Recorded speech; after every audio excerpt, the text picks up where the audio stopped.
ሰላምታዬ ይድረሳችሁ ውድ ተማሪዎች እንደምንቆያችሁ። ዛሬም በስምንተኛ ክፍል ሲቲዝንሺፕ ዩኒት 3 ዲሞክራሲ የሚለው ምዕራፍ ይዤላችሁ መጥቻለሁ። በዛሬው ቪዲዮ ፓርት 1 እንደምናየው እንግዲህ ዲሞክራሲን በምናይበት ሰዓት ላይ የሰባተኛ ክፍል ዲሞክራሲ ጽንሰ ሀሳብ እዛ ተምራችኋል።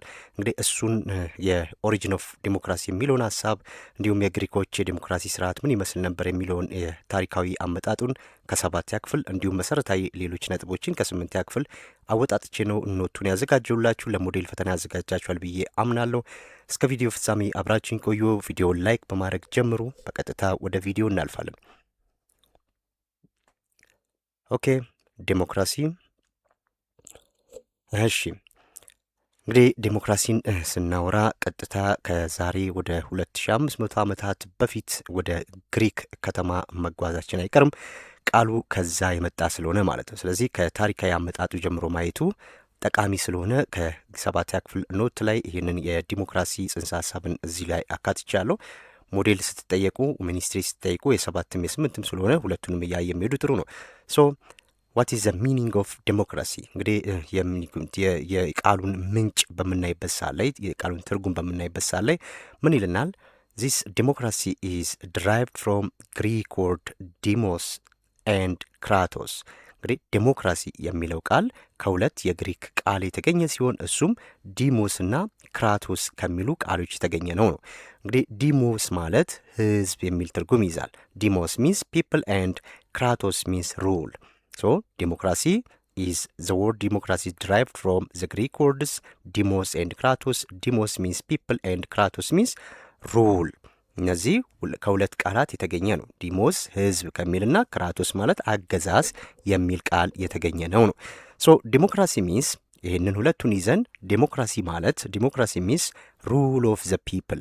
ዲሞክራሲ ማለት የህዝብ አገዛዝ ማለት ነው። የስ ሩል ማለት አገዛዝ ነው። ዲሞስ ማለት ህዝብ ነው። ስለዚህ የህዝብ አገዛዝ የሚል ትርጉም ይዛል ማለት ነው ዲሞክራሲ። ይሄ ከጥንት በግሪኮቹ የተሰጠው ስያሜ ነው። የዲሞክራሲ ዲፊኒሽኑን ብያኔውን በምናይበት ሰዓት ላይ it is a system of government where a supreme power belongs to the people።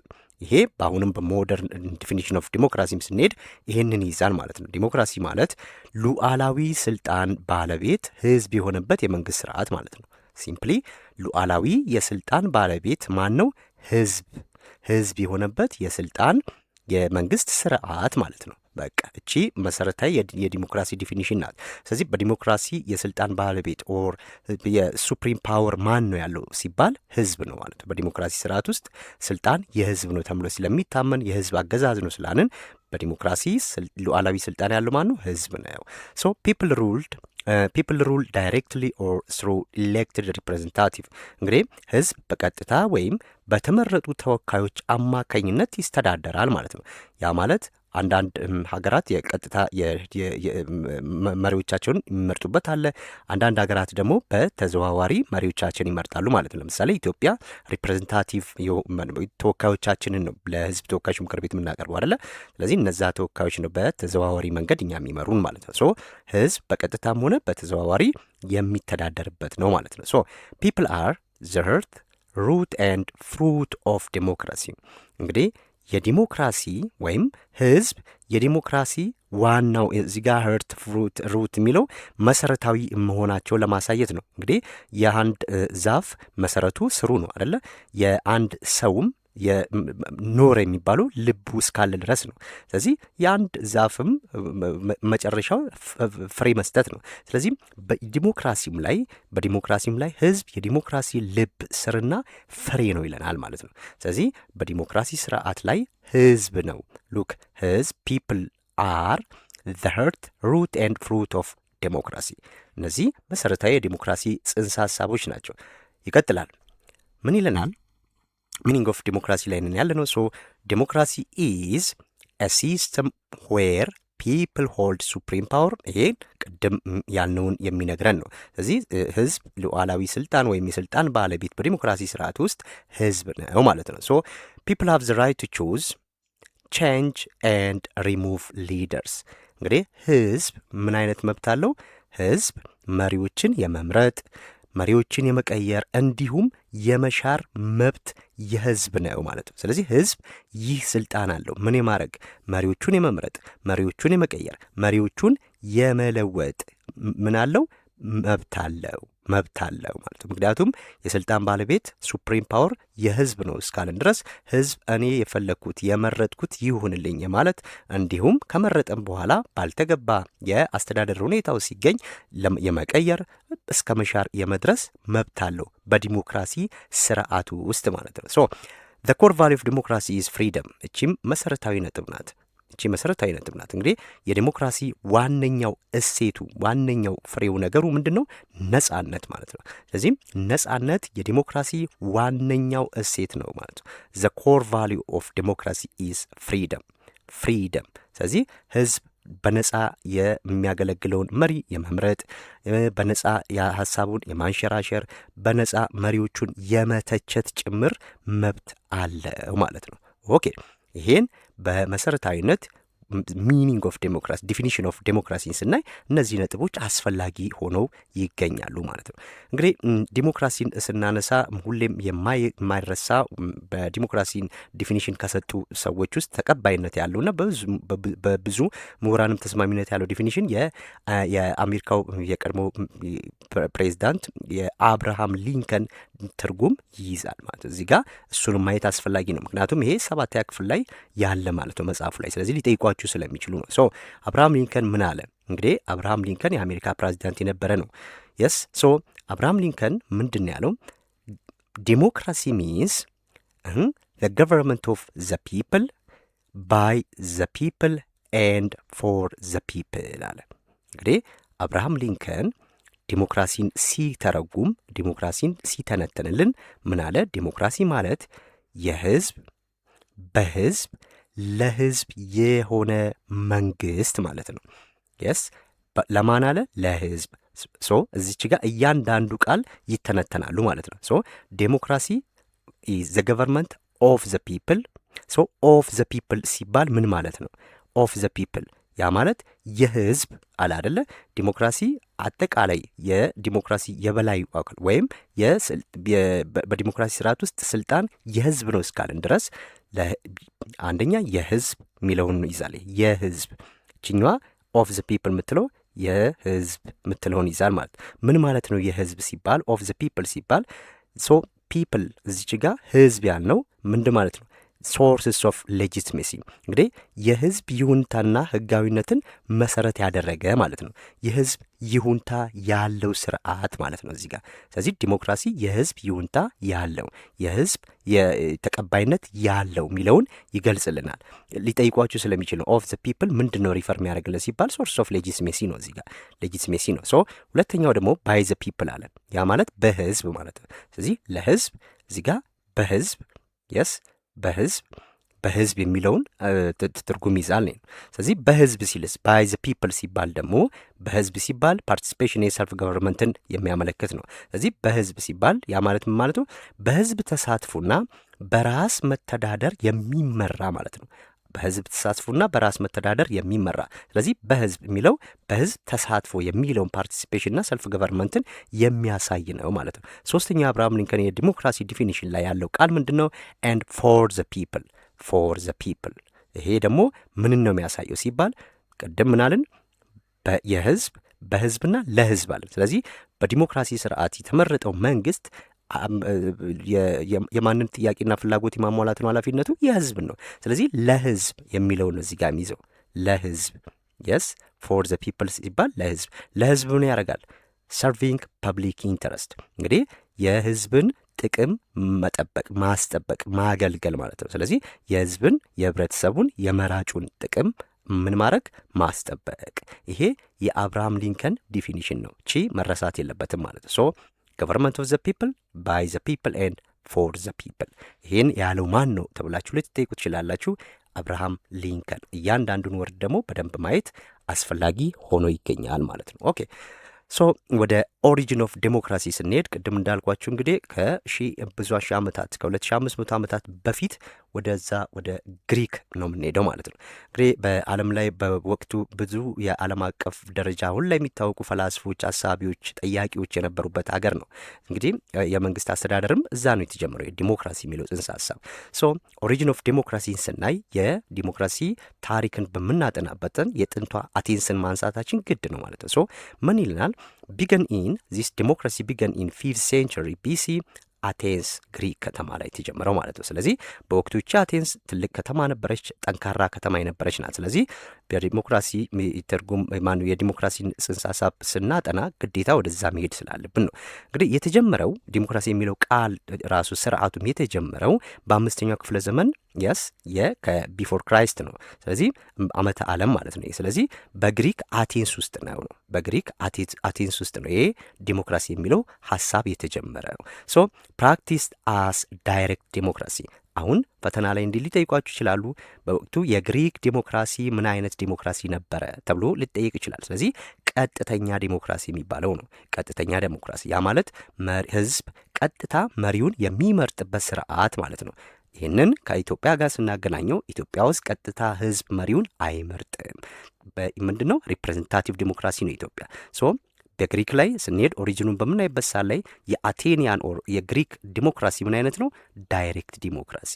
ሶ ሲቲዝንስ ቮት ዳይሬክትሊ ኢን ዘ አሴምብሊ አለ። እንግዲህ ይሄ በግሪክ የነበረው ምንድን ነበረ? በግሪክ ዲሞክራሲ ላይ በቀጥታ የሚተገበር ነው ብለን አይደለ? ዜጎች በቀጥታ የሚመርጡትን ይሄ በጉባኤው ላይ በቀጥታ ድምፅ ይሰጡ ነበር ማለት ነው። አሴምብሊ ስንል እንግዲህ ወይ ጉባኤ ዜጎች እዛ መሰብሰቢያቸው ጋር ሄደው ቀጥታ ምን ያደርጋሉ? መሪያቸውን ይመርጡ ነበረ በቀጥታ። ኦኬ እንግዲህ ይሄ አጠቃላይ የኦሪጂኑን ስናይ ነው። ዋና ዋና መገለጫዎቹ ምን ነበሩ? ምን ነበረ? በዚህ በግሪክ ዲሞክራሲ ላይ ዋና ዋና መገለጫዎቹ ምን ነበሩ ስንል ዳይሬክት ፖፑላር ፓርቲሲፔሽን አለ። ፊቸሩ ኪ ፊቸርስ ኦፍ አቴኒያን ዲሞክራሲ ዘ ፈርስት ዋን ኢዝ ዳይሬክት ፖፑላር ፓርቲሲፔሽን ነው። ይሄ በቀጥታ የህዝብ ተሳትፎ ያለበት ነው። ሁለተኛ ፖለቲካል ኢኳሊቲ ይለናል። እዚች ጋር ፖለቲካል ኢኳሊቲ ስንል የፖለቲካ እኩልነቱን ለማን ብቻ ነው ግን የተሰጠው? ፎር ፍሪ አደልት ሜል ሲቲዝን ብቻ ነው። እንግዲህ እዚህ መሪዎቻቸውን የመምረጥ መብት የተሰጣቸው እንግዲህ በሀገሪቷ ውስጥ ያሉ ወንድ ዜጎች ናቸው። እሱንም የግሪካዊ የሆኑ ወንድ ዜጎች ብቻ። ወንድ ሆኖ ስሌቭ ከሆኑ መምረጥ አይችሉም ማለት ነው። ወንድ ሆኖ የሌላ ሀገር ዜጋ ከሆኑ መምረጥ አይችሉም። ግሪካዊ ሆኖ ወንድ የሆነ ብቻ ነበር የሚሳተፍበት። ፖለቲካል ኢኳሊቲን ስናይ ያ ፍሪ አዳልት ሜል ሲቲዝን ብቻ የሚሳተፉበት ነው። ይህም ፊቸሩን ሁለተኛው። ሶስተኛው ገቨርንመንት አካውንታብል ቱ ዘ ፒፕል፣ ያው የተመረጠው መንግስት ተጠሪነቱ ለህዝብ ነው ማለት ነው። ለህዝብ ነው። ይሄ ዘ ኪ ፊቸር ኦፍ አቴኒያን ዲሞክራሲ እነዚህን ይመስሉ ነበረ ማለት ነው። ኦኬ ምን ነበሩ ታዲያ ውስንነቶቹ ወይም ደካማ ጎኖቹ ተብሎ የሚታሰቡት በወቅቱ የግሪክ ዲሞክራሲ ምን ነበረ ስንል እነዚህን መሰረታዊ ነጥቦች እናገኛለን። ሊጠይቋችሁ ይችላሉ እነዚህንም። ስለዚህ ዋት አር ዘ ሊሚቴሽን ኦፍ አቴኒያን ዲሞክራሲ ስንባል እነዚህን መጥቀስ እንችላለን። የመጀመሪያው ኦንሊ ፍሪ አዳልት ሜል ኩድ ፓርቲሲፔት። አያችሁ እንግዲህ ይሄ አንዱና ትልቁ ድክመት ተብሎ የሚታሰበው ሴቶችን ያገለለ ነው። ሁለተኛ ባሪያ ብለው የያዟቸውን ሰዎችም ያገለለ ነው። የስ ስለዚህ የህዝብ ሙሉ ተሳትፎ አለበት ማለት በፍጹም አይቻልም ማለት ነው። በፍጹም አይቻልም። ሶ ይሄ አንዱ ድክመት ነው። ሁለተኛ ውሜን ስሌቭ ኤንድ ፎሬነርስ ኤክስክሉድድ። በግሪክ የዳይሬክት ዲሞክራሲ ስርዓት ላይ በምንሄድበት ሳለ ላይ ሴቶች አይሳተፉም፣ ባሪያዎች አይሳተፉም፣ እንዲሁም የሌላ ሀገር ዜጎች በፍጹም አይሳተፉም። እነዚህ የተገለሉ ናቸው ማለት ነው። ሶ ሊሚትድ ፓርቲሲፔሽን ኢን ፕራክቲስ፣ በእርግጥ በወቅቱ በነበረው የግንዛቤ እጥረትም ሊሆን ይችላል የስ ወይም በነበረው እድልም ሊሆን ይችላል። የሚሳተፈው የዜጋ ህዝብ ብዛት በጣም ጥቂት ነበር። ሌላው ታይም ኮንሱሚንግ ኤንድ ኮስትሊ ሲስተም ነበረ። ዳይሬክት ዲሞክራሲ አንደኛው ጊዜ የሚፈጅ ነው። ሁሉም ሰው እስኪሰበሰብ ሁሉም ሰው መምጣት ይኖርበታል፣ ጊዜ ይፈጃል። ሁለተኛም ውድ ነው። እነዚህ ነገሮች ሁሉ ቦታው ላይ መገኘትን ይጠይቃል። ስለዚህ እነዚህ ነገሮች ተጨማምረው ምንድን ነው ማለቱ የሚያሳየን ታይም ኮንሱሚንግ እና ኮስትሊ ነው ማለት ነው። ሶ ይህም ሌላ ድክመቱ ነው። ዊክ አድሚኒስትሬሽን አፍተር ዋርስ፣ ያው ከጦርነት ግሪክ እንግዲህ ለብዙ ለ10 ዓመት የፈጀ ምናምን ጦርነቶች ነበሩ። ትሮጃን ዋርስ ምናምን የሚባሉት እነዛ ነገሮች ተደማምረው ዊክ አስተዳደር ነበረ። አንድ በማዕከላዊ መንግስት የሚመራ ጠንካራ መንግስት አልነበረም። በዚህ የተነሳ የግሪክ ዴሞክራሲ እነዚህ ሁሉ ውስንነቶች የነበሩበት ነው ማለት ነው። ኦኬ ይሄ እንግዲህ አጠቃላይ ሂደቱ እስካሁን እንዴት መጣ የሚለውን ወደ ኋላ ሄዶ ማየቱ አስፈላጊ ስለሆነ እነዚህን አየን ማለት ነው። ኦኬ አሁን ይህንን ካየን ዴሞክራሲ እንግዲህ እስካሁን ያየነው የ8ኛም የ7ኛም ክፍል ላይ የተውጣጡ ኖቶች ናቸው። ስለዚህ አሁን ከዚህ በኋላ የ8ኛ ክፍል ላይ ያለን እንዳለ እዚህ ውስጥ ያለው ማለት ነው። ሶ ዴሞክራሲ በአሁን ባለው በዘመናዊው እሳቤ በተሳሳተ ዲሞክራሲና የተሳሳተ አስተሳሰቦቹን ነው እዚህ ጋር የምናየው። ዲሞክራሲና የተሳሳተ ግንዛቤዎች ማለት ነው። እንግዲህ አንዳንድ ጊዜ ዋናው ቅድምን ብለናል፣ ዲሞክራሲ ዋና ኮር ቫሊዩ ፍሪደም ነው አለን። ነገር ግን ፍሪደም ነው ተብሎ እንደፈለጉ መሆን ማለት ግን እንዳልሆነ ነው እዚህ ጋር ሊያሳይ የሚፈልገው። ሶ ዲሞክራሲ ኢዝ ናት ሎውለስነስ ኦር አርቢትራሪነስ። እንግዲህ ዲሞክራሲ ማለት ቅድም እንዳልነው ምንም እንኳን ግቡ የመጨረሻው ግብ ወይም እሴቱ ምንድን ነው ፍሪደም ነው ቢባልም ያ ማለት ግን ህገወጥነት ወይም የፈለጉትን ማድረግ ማለት አይደለም። ሎውለስነስ መሆን ማለት አይደለም። የስ ስለዚህ አንድ ሰው ነጻነት እስካለው ኃላፊነት መብት እንዳለው ሁሉ ግዴታዎችም ይጠበቁበታል ማለት ነው። ነጻ ነኝ ብዬ ወይም ፍሪደም አለኝ ብዬ የፈለኩትን ነገር ማድረግ አልችልም። የፈለኩትን ሰው እንደፈለኩ መናገር አልችልም። ስለዚህ ይሄ አንዱ የተሳሳተ መንገድ ነው ማለት ነው። በዲሞክራሲያዊ ዘመን ብለን እንደፈለግን መሆን አንችልም። በነጻነት ስም የሚደረጉ ህገወጥ ነገሮችን እናያለን አይደለ? ሰዎች በራሳቸው ላይም በሌላው ላይም የሌላውንም እስከ መንካት ማህበራዊ ሚዲያ ላይ የምናያቸው ነገሮች ሁሉ አንዱ ከዚህ ሳቢ መነጨ ሊሆን ይችላል። ሶ ዲሞክራሲ ማለት ግን ያ ማለት አይደለም ነው። ሶ ፍሪደም ዳዝ ኖት ሚን ኢግኖሪንግ ሩልስ። ይቺም ወሳኝ ቃል ናት። እንግዲህ ነጻነት ማለት ደንቦችን ወይም ህጎችን ስርዓቶችን መጣስ ማለት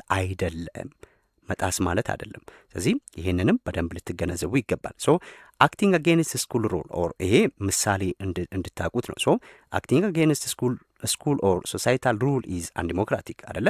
እንግዲህ የትኛውም ተቋም ትምህርት ቤትም ተቋም ነው። ስለዚህ ያ ተቋም የሚተዳደርበት ህግና ደንብ አለው። በዛ ተቋም ውስጥ እጠቀማለሁ እገለገላለሁ ብሎ የሚሄድ ሰው ሁሉ የዛን ተቋም ህግና ደንቦች የማክበር ግዴታ አለበት፣ ቢወድም ባይወድም ማለት ነው። ስለዚህ እነዚህን የመጠበቅ ግዴታ አለበት። ሶ ከትምህርት ቤት ህግና ደንብ ማፈንገጥ አጌንስት መሆን አንዲሞክራቲክ ነው። ይሄ ዲሞክራሲያዊ አያስበልም ማለት ነው። ለምሳሌ ሌላው አንዲሞክራቲክ ከሆኑ እሳቤዎች ውስጥ ኤግዛምፕል እዚህ ጋር ስቱደንት ሊቪንግ ክላስ ሚድ ሴሽን ኢዝ ናት ኤክሰርሳይዚንግ ዲሞክራሲ ዚ አር ኢግኖሪንግ ዘ ሩል ኦፍ ሎ። እንግዲህ ስቱደንት ሊቪንግ ክላስ ሚድ ሴሽናል እንግዲህ አሁን ይሄ አንድ ተማሪ ክላስ ለቆ ቢወጣር የስ ያለ ፍቃድ የሆነ ነገር ቢያረግ አስተማሪ ውስጥ እያለ የስ አስተማሪውም ራሱ ተማሪው ብቻ ሳይሆን አስተማሪው ራሱ የስ አስተማሪውም የተማሪዎች መብትና ፍላጎት ባላሟላ መልኩ አክት ቢያደርግ አንዲሞክራቲክ የሆኑ አካሄዶች ናቸው። እነዚህ ሁሉ ነገሮች አንዲሞክራቲክ ናቸው።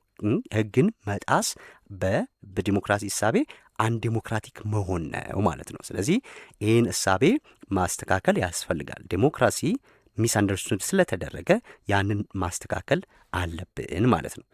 ኦኬ ዘ አዘር ኢምፖርታንት ፖይንት ኢዝ ዴሞክራሲ አስ ዌይ ኦፍ ላይፍ።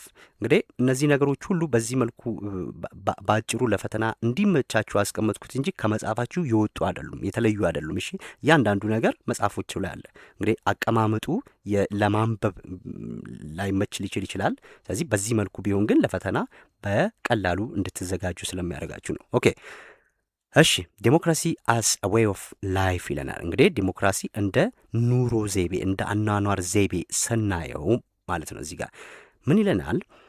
ኢት ኢዝ ቢዮንድ ፖለቲክስ። እንግዲህ ዴሞክራሲ ስንል ከፖለቲካ ባለፈ የስ ከፖለቲካ ያለፈ ሀሳብ ነው። የስ ለፖለቲካ ሀሳቢ ብቻ ወይም ለፖለቲካ ስርዓት ብቻ የምንተገብረው ነገር ሳይሆን ከዛ ባለፈ ይለናል። ሶ ዴሞክራሲ ኢዝ ኤ ካልቸር ኤንድ ዴይሊ ፕራክቲስስ። እንግዲህ ከዲሞክራሲ ከፖለቲካ እይታ ባለፈ በዕለት ተዕለት ግንኙነት ውስጥ የሚገለጽ ባህልም ነው ይለናል። ባህልም ነው። ምክንያቱም የዲሞክራሲ ፕሪንሲፕል ብለን የምንላቸው ነገሮች ሁሉ በእኛ በቀን ተቀን እንቅስቃሴያችን ውስጥ የምናደርጋቸው ናቸው። ከሰው ጋር ባለን መስተጋብር ፍትሐዊ መሆን፣ ተጠያቂ መሆን፣ እነዚህ ነገሮች፣ ቶሌራንስ፣ ሌላውን መቻል፣ እኩልነት የምንላቸው ነገሮች ሁሉ በዕለት ተዕለት ህይወታችን ውስጥ የሚንጸባረቁ ነገሮች ናቸው። ስለዚህ ዲሞክራሲ የሚለው ከፖለቲካ እሳቤ በላይ ነው። ዘን ሁለተኛም ሶሻል ኢንተራክሽን አለን። ዲሞክራሲ ከፖለቲካ በላይ ነው ሲባል ይሄ በእርስ በርስ መስተጋብራችን ወቅት ያሉ ነገሮች ናቸው አይደለ? ለምሳሌ ምን አለን? ሶሻል ኢንተራክሽን ሃው ዊ ትሪት ክላስሜትስ ኤንድ ኔይበርስ። እንግዲህ ሰዎችን ወይም ጎረቤቶቻችን ሊሆን ይችላል፣ የክላስ ጓደኞቻችንን እንዴት አድርገን ነው ትሪት የምናደርገው? የስ ይህም በዲሞክራሲ እይታ በሚታይበት ሰዓት ላይ በእኩልነት በፍትሐዊነት ነው ወይ ትሪት የምናደርገው? ሌሎችን እኩል አድርገን ነው ወይ የምናየው? የስ ማበላለጥ፣ በሃይማኖት በምናምን ማግለል ምናምን የሉም ወይ?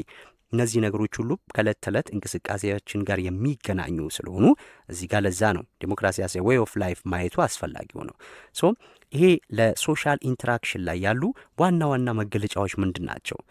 ኪ ኢንዲኬተሮች ምንድን ናቸው ስንል አንደኛው ኮኦፕሬሽን ዊዝ አዘርስ፣ ከሌሎች ጋር መተባበር። በዴሞክራሲ ሳቤ የሀገር መሪ ብቻውን የሚሰራ አይደለም አይደለ?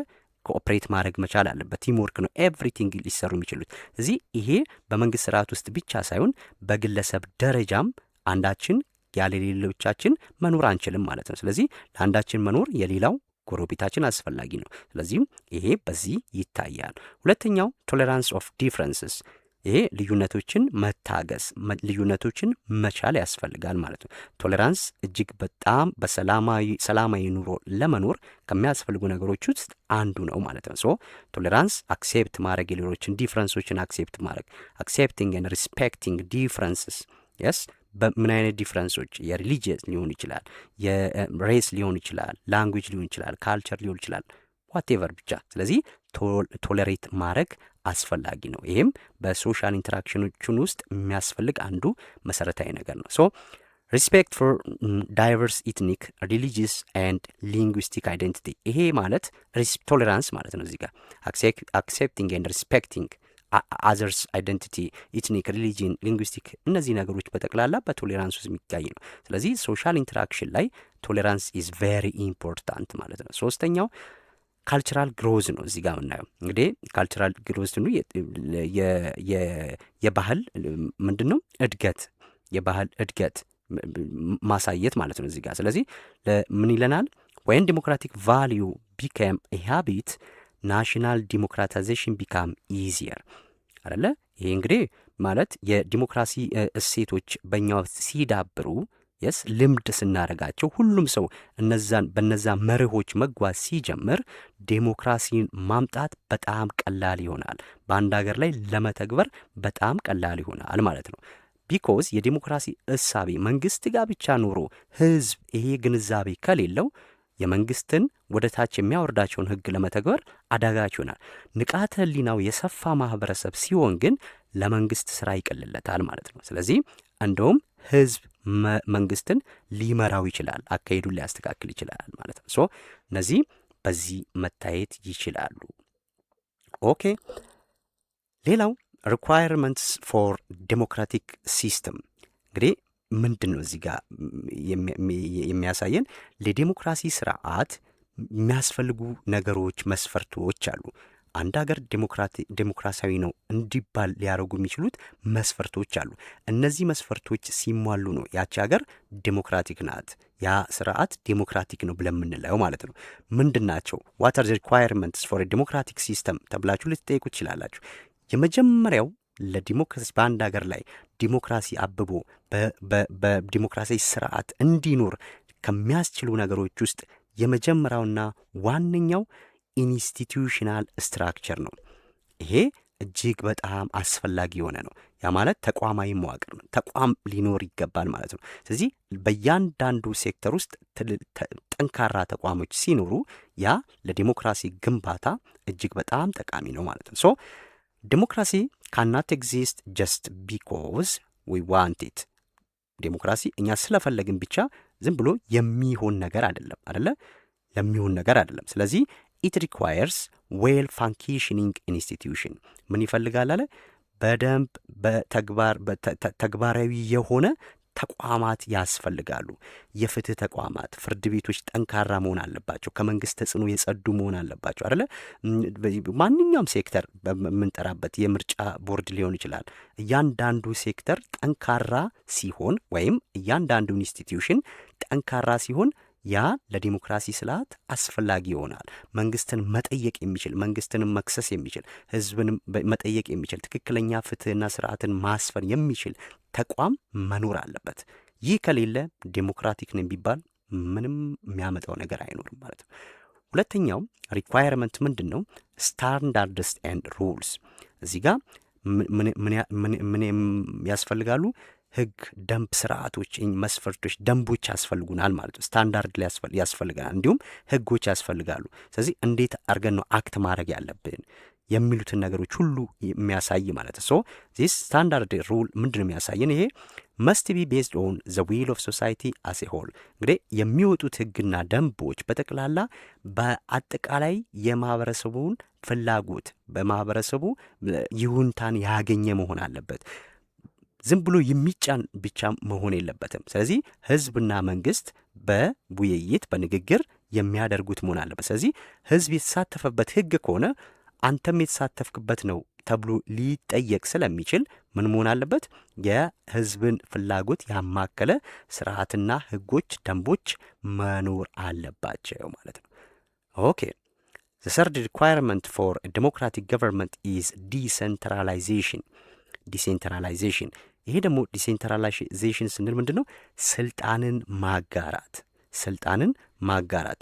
ብዙ የአፍሪካ ሀገሮችም ይሁን የሌላው ዓለም አገራት ዴሞክራትንን ብለው ነው የሚያስቡት። ነገር ግን እስከ እርጅናቸው እስኪሞቱ ድረስ ስልጣንን ሳይለቁ ወይ በመፈንቅለ መንግስት ወይ በተለያየ ምክንያት ነው ስልጣን የሚለቁት። ያ ማለት ስልጣንን ማጋራት በምንልበት ሰዓት ላይ ፓወር ሹድ ቢ ሼርድ ዊዝ ሎካል ኤንድ ሪጅናል ገቨርንመንት። እንግዲህ ስልጣን በማዕከል ብቻ በሴንትራል ገቨርንመንት ብቻ ቁጥጥር ስር ሆኖ ፈላጭ ቆራጭ መሆን ከጀመረ ያ ስርዓት ቀጥታ ወደ ዲክታተርሺፕነት የመቀየር አዝማሚያው ከፍተኛ ነው ማለት ነው። ስለዚህ ስልጣን የተከፋፈለ መሆን አለበት ማለት ነው። ስልጣን የተከፋፈለ መሆን አለበት። ለክልልና ለአካባቢ መንግስታት ወይም ለማዕከላዊ መንግስት መጋራት መቻል አለበት። መጋራት ካልቻለ መጨረሻ ላይ ሌሎቹ ምንድን ነው የሚያደርጉት? ያን ስልጣን በኃይል ለመንጠቅ ነው የሚሞክሩት። ኃይል ካለ ደግሞ ሁሌም እልቂት አለ ማለት። ስለዚህ ይሄ ሲቪል ዋር ሊያስነሱ የሚችሉ ነገሮች ሊኖሩ ይችላሉ። ይሄም የዲሞክራሲ ሪኳየርመንት አንዱ ዲሴንትራላይዜሽን ነው። ዘ ላስት ዋን ኢዝ ይሄም ዋና ከሚባሉ አንዱ ለዲሞክራሲ ስርዓት ግንባታ የመጀመሪያው ከኢንስቲትዩሽን እኩል ፐብሊክ ፓርቲሲፔሽን ነው። ምክንያቱም እያንዳንዱ ነገሮች የሚደረጉት ለህዝብ ነው እስከተባለ ድረስ የህዝብ ተሳትፎን የጠየቀ መሆን አለበት። የስ አንድ ስርዓት የሆነን ነገር ሊያረግ ሲፈልግ የሚያደርገው ለህዝብ ነው አይደለ? ኦልሬዲ መጨረሻ ላይ በቃ ሲጠየቅ ምሰራው ለህዝብ ነው የሚለው አይደል? ለህዝብ ከሆነ ህዝብን ያማከልና ህዝብን የጠየቀ በህዝብ ውይይት የተደረገበት ነገር መሆን አለበት።